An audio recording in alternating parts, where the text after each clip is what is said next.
សូមគោរពជំរាបសួរទៅដល់ពុកម៉ែបងប្អូនទាំងអស់គ្នាស្វាគមន៍មកកាន់វីដេអូទី2តាក់ទងទៅនឹងចំណោទទី2ពាក់ព័ន្ធនឹងចំណោទទី2គឺគេនិយាយថាគូសំលក់ស្រូវលើកទី1បាន 1.250 តោននិងលើកទី2បាន 2.550 តោននិងលើកទី3បាន 3 តោនតើ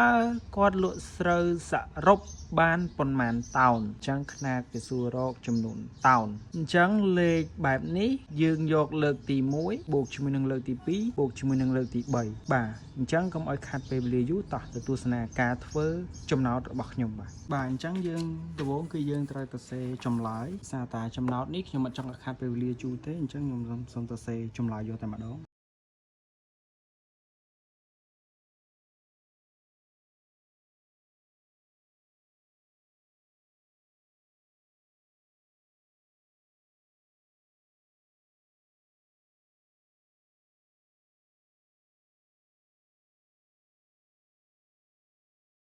សំណួរគេសួរថាតើគាត់លក់ត្រូវសរុបបានចំនួនប៉ុន្មានអញ្ចឹងអ្វីដែលយើងត្រូវរកគឺយើងរកនៅអ្វីដែលគេសួរអញ្ចឹងយើងរកស្រូវសរុបរកចំនួនលក់ស្រូវសរុបអូខេអញ្ចឹងយើងមកមើលលេខអញ្ចឹងលេខលើកទី1បាន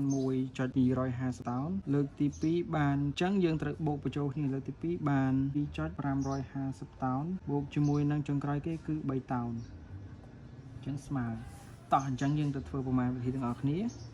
ដើម្បីធ្វើប្រមាណវិធីបូកដែលមានលេខទស្សភាគហើយមានចំនួនគត់បែបនេះអញ្ចឹងយើងសំខាន់បំផុតគឺត្រូវតែរៀបលេខឲ្យត្រូវទៅតាមខ្ទង់នីមួយៗឲ្យត្រឹមត្រូវអញ្ចឹងមកយើងមើលខ្ញុំទាំងអស់គ្នា 1.250 បូកនឹង2អញ្ចឹងលេខ2នេះគឺជាចំនួនគត់អញ្ចឹងយើងត្រូវដាក់ចំចំនួនគត់ 2.550 តោនហើយឡែក3គឺជាចំនួនគត់អញ្ចឹងយើងសរសេរដាក់ចំមកហើយខ្ទង់ដែលទំនេរបែបនេះគឺយើងត្រូវថែម0បាទថែម0អញ្ចឹងយើងបូកលេខធម្មតាមក0បូកនឹង0 0 0បូក0នៅតែ0អញ្ចឹងយើងសរសេរមក5បូកនឹង5 10 10បូកនឹង0 10អញ្ចឹងទៅ10សរសេរលេខ0 10ត្រាទុក1 1បូកនឹង2 3 3បូកនឹង5 8សរសេរលេខ8អត់មានត្រាទេអញ្ចឹង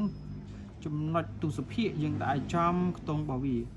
ហើយចំនួនគត់យើងបូកធម្មតាមក1បូកនឹង2 3 3បូកនឹង3 6អញ្ចឹងយើងសរសេរលេខ6អត់មានទេអស់ហើយត្រឹមប៉ុណ្ណឹងអញ្ចឹងចម្លើយយើងឃើញ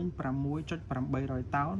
ឬក៏យើងសូននៅខាងក្រោយទស្សភាគនេះវាអត់មានតម្លៃទេអញ្ចឹងយើងអាចសរសេរថា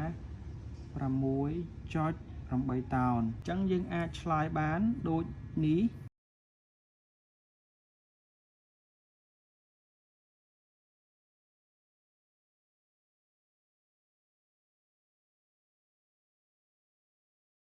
បាទអញ្ចឹងចំណោទទី2នៅក្នុងសៀវភៅគណិតវិទ្យាថ្នាក់ទី6បានឈានដល់ទីបញ្ចប់អញ្ចឹងបើពេញចិត្តសម្រាប់ការបង្ហាញនៅការធ្វើចំណោទរបស់ខ្ញុំបាទសូម Subscribe ក៏ដូចជាសញ្ញាកណ្ដឹងដើម្បីឲ្យខ្ញុំបានផលិតវីដេអូថ្មីៗបន្តទៀតបាទសូមអរគុណសូមគោរពលា